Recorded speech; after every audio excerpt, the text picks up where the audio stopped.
Ontem eu falei para vocês sobre a civilização espartana, né? Hoje a gente vai falar da arqui-inimiga, a gente vai falar de Atenas, tá bom? Arqui-inimiga, né?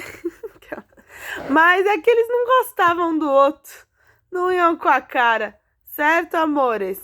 Parece São Paulo e Rio de Janeiro? Um pouco pior, tá bom? A gente não é muito fã de carioca, carioca não é muito fã da gente, assim a gente vai vivendo. Então vamos lá, amores. Brincadeira, tá? A polis de Atenas, de aristocrática a democrática. Como eu falei para vocês, Atenas ela vai ser muito mais voltada para as artes, conhecimento, filosofia e tudo mais, tá? Esse vai ser o foco de Atenas. Não vai ser uma civilização guerreira. Atenas não é isso, tá? Então vamos lá. Então, pessoal, vai ser muito mais voltado para isso, tá? Vai ser mais uma coisa assim intelectual, o foco de Atenas. Não se chama Atenas à toa, tá? Ela se chama Atenas por conta da deusa, da sabedoria. Ou seja, eles eram muito focados nisso, certo? Então vamos lá. De todas as polis helênicas, Atenas era a maior e a mais populosa. Localizada no litoral da Ática, a cidade dispunha de uma posição estratégica para o comércio. Então, vamos ver aqui. Cadê Atenas? Atenas. Vamos lá, então, amores. Até o século 8 a.C., Atenas era governada por um rei que detinha todos os poderes. As melhores terras eram destinadas aos nobres atenienses, chamados de eupátridas, ou seja, os bem-nascidos, tá bom? Isso que significa. O comércio era localizado por atenienses livres, chamados de murgos, e classe média, né? E o trabalho era a responsabilidade dos tetas. Trabalhadores livres assalariados. Esse aqui a gente vai grifar. Então, qual que era a distribuição, né? A classe social de Atenas. Oh, meu Deus. Por que tá pegando tudo? Voltei. Ok, dona Eloá. Estamos na página 33. Ô, Senhor. Já vocês entenderam que é esse primeiro, né? Ele não tá querendo ir. O primeiro parágrafo ali é para grifar, depois da imagem. Entretanto, os tetas disputavam trabalho com os escravos. Um dos comércios mais lucrativos que existiam em Atenas era o de escravos. Muitos eupátridas preferiam investir suas riquezas na compra de escravos e fazer o pagamento constante do trabalho dos tetas. Desse modo, os demiurgos enriqueciam com esse comércio. Mas os tetas, que perdiam seu trabalho, ficavam cada vez mais pobres. E muitas vezes, além de se verem empobrecidos, os tetas tornavam-se escravos, já que existia uma lei em Atenas de acordo com o qual o trabalhador que se endividasse e não pagasse sua dívida se tornaria escravo do seu credor. Formava-se assim um círculo vicioso. Quanto mais comércio de escravos havia, menos trabalho sobrava para os tetas, aumentando dessa forma a possibilidade deles próprios se tornarem escravos. Como consequência, os tetas viviam em forma geral insatisfeitos com as condições sociais e envolviam em diversas revoltas. Amores, importante aqui, quando a gente fala de escravidão da Grécia, o primeiro parágrafo depois da imagem. Então, quando a gente fala de escravos, na Grécia Antiga, a gente não tá falando da escravidão que aconteceu nas grandes navegações, tá bom? Esses escravos, eles tinham, inclusive, direitos, não podia ser maltratado, tinha que ser alimentado, tinha que dar um monte de coisa para eles, tá bom? Não é a mesma coisa que era você também não era obrigado a casar, esse tipo de coisa, tá bom? A única coisa que vai ser assim é que o trabalho será forçado. até que você pague sua dívida também. Às vezes não era para sempre, era só o período de pagar a dívida. Entende? Então, é muito... Claro que a gente vai ter carta de alforria aqui no Brasil, mas basicamente de nada servia a carta de alforria, porque se você falasse, ah, não sou escravo, não, tenho a carta de alforria, a pessoa ia lá e rasgasse, não tinha valor nenhum, entendeu? Então, a escravidão daí é muito mais branda do que naquela época. É uma violência também? Óbvio que é, gente, trabalho escravo, afinal de contas, mas não vai ter a mesma violência presente que a gente vê aqui com os negros, tá bom? Muito diferente. Até porque eles não tinham diferenças de etnias, né? Então, não era tão forte assim. Muito bem. Durante o século VII a.C., os eupátridas derrubaram a monarquia e instituíram um sistema político que o governo foi assumido por 9 arcontes, eupátridas com mandatos no governo anuais, todos escolhidos por um conselho de eupátridas chamados de Areópago. Dessa forma, Atenas passava a ser uma aristocracia.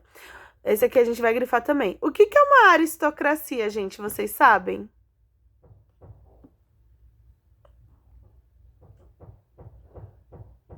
Em pessoas? Não? A democracia dos... Sei lá. Não, se fosse democracia... A democracia dos Aristóteles. Não, Aristocracia, amores, é um governo que vai ser governado por poucos, tá? Ou seja, vai ser um governo pela elite. A população mais pobre ou até de classe média não tinha nenhum... Não dá pra te ouvir, sua voz tá muito baixa. Tá baixa, gente, minha voz? Não, tá bem alta no meu. Então... Liga o alto-falante do celular. Amor. Tem um microfonezinho, aí você clica lá e clica em alto-falante. Porque se tivesse pra todo mundo baixo, acho que alguma coisa aí do seu aparelho. Fala de novo, por favor. Vamos lá. Então, do aristocratas, né? Então, a aristocracia é um processo de governo onde apenas a elite, mas eu tô falando da elite, da galera rica, tá? Vai governar apenas. A classe média não vai se meter, a classe pobre menos ainda. Então, a aristocracia vai ser um governo pela elite apenas. Só a elite vai governar dentro dessa aristocracia, tá? Oi. E se o cara for pobre e ficar rico, ele vai poder virar elite? Sim, se ele ficar rico.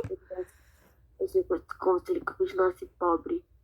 Não, por exemplo, né? Não acontecia, mas vai que uma pessoa casasse com um, ela se tornava também. Tá? Entendi. Porque aí vai ser uma classe social mesmo, né? Era muito difícil, gente. Os pais não deixavam casar com pobre, né? Hoje em dia pode tudo, mas naquela época... Até hoje em dia, né? Se você é de uma família muito rica e vem uma pessoa pobre pra você casar, os pais vão ficar meio assim. Não vão curtir tanto a ideia. Né? Mas hoje em dia ninguém pode obrigar ninguém a casar. A democratização de Atenas. Então, vamos ver como que foi essa democracia. Ou seja, democracia, o governo no poder do povo. Vamos ver como é que funcionou. Em 621 a.C., um legislador chamado Drácon redigiu um código de leis, permitindo dessa forma aos tetas e os dimurgos o conhecimento das leis da cidade. Ainda assim, o conflito entre os eupátridas e os tetas aumentavam diariamente, porque a participação política e a possibilidade de conseguir mudanças sociais e econômicas para a cidade ainda continuavam na mão dos eupátridas, tá? Então, vamos lá. Em 1594 a.C., outro legislador, Solon, conseguiu dar algum direito político a quem não era eupátrida.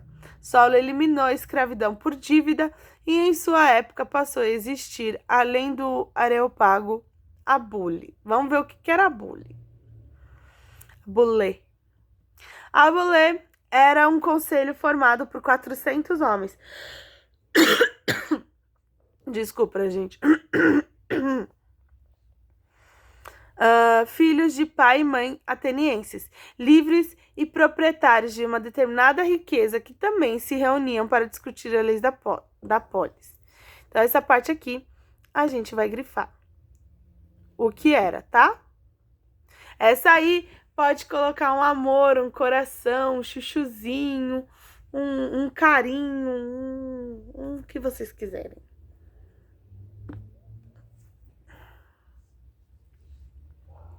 Certo? Era, portanto, um conselho para cidadãos que não nasciam necessariamente eupátridas. Além deles, agora os dimurgos preenchiam os requisitos para participação na vida política. Os tetas, porém, apesar de cidadãos, continuavam excluídos. Então, olha aí, a gente ainda vai ter essa exclusão dos tetas. E aí, gente, quando a gente tem exclusão, a gente não fica feliz. Imagina só, se eu chegasse para vocês, se eu chegasse para o Fundo 2 e chegasse na escola, desse balata para todo mundo e não desse para vocês. Quando eu entrasse na sala, vocês iam ficar como comigo? Querendo me matar, não ia não? Poxa, pro... Mais ou menos isso, vocês iam ficar revoltosos. É o que a população tava sentindo, tá? Jesus, hoje tá difícil. Vamos lá. Era, portanto, um conselho de cidadãos... não, a gente já leu essa parte. Com a participação política ainda em questão, começaram a aparecer indivíduos que aproveitavam as instabilidades políticas para centrar o poder em si. Era os tiranos. Tiranos, a gente já ouviu falar dessa palavra, não ouviu, não? Nossa, você é muito tirano. Não? É pessoa muito mandona. Não. Estou... Eu achava que uma vez na Paulista, dois caras estavam brigando, Uhum. aí começaram a falar assim, você é muito tirano, seu... Foi um monte de palavrão. E eu só rindo. Só rindo. Só pegando essa pipoca pra assistir, né, Lenci?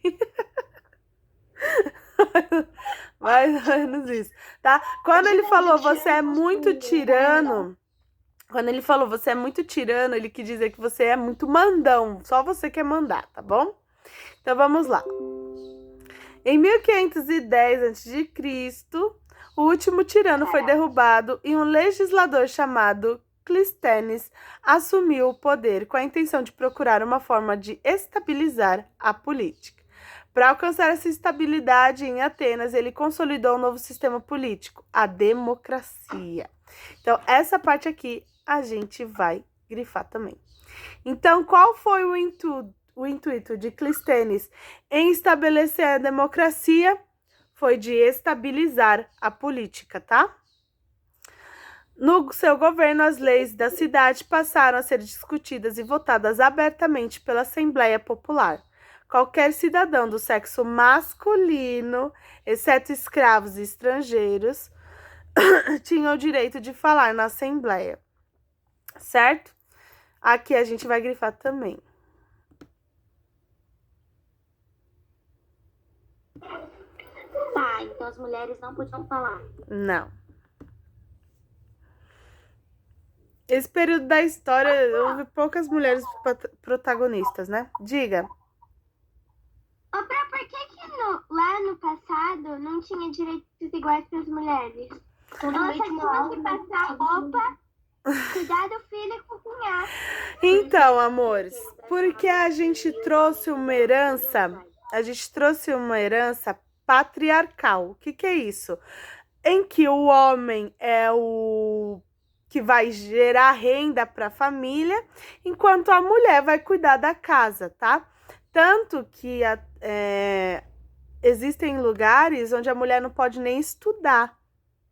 Até hoje existe, né? Países mais estudar.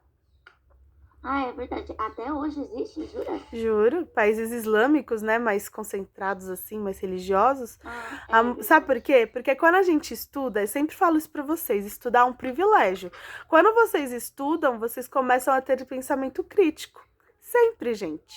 Por que você tá me perguntando por que as mulheres não tinham direito? Como é que você sabe que a mulher pode ter direito? Porque você estuda, certo? Há questionamentos que a gente só consegue com a educação. Sem a educação, a gente não consegue isso.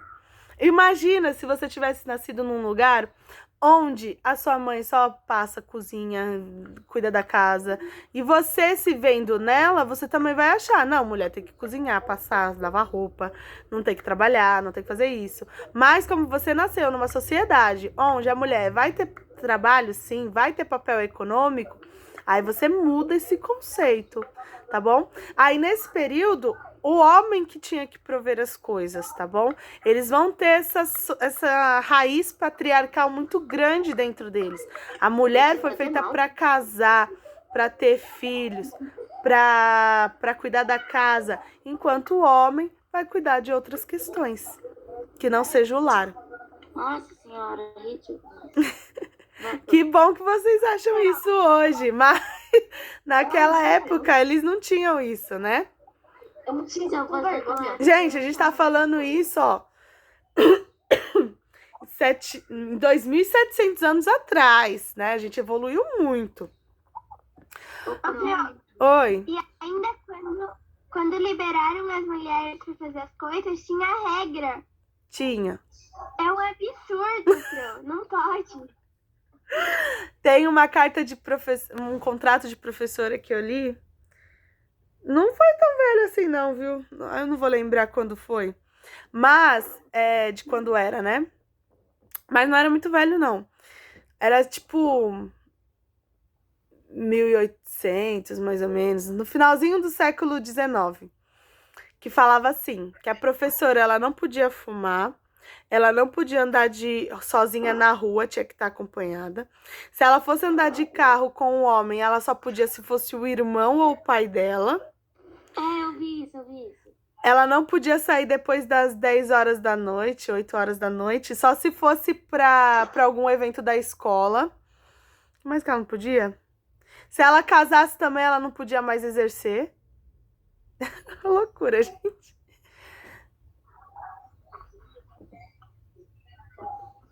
Deixa eu ver, peraí. Então, por isso, tá, amores? Então, vamos lá. O voto das leis era feito abertamente, todos os cidadãos votavam, incluindo os tetas.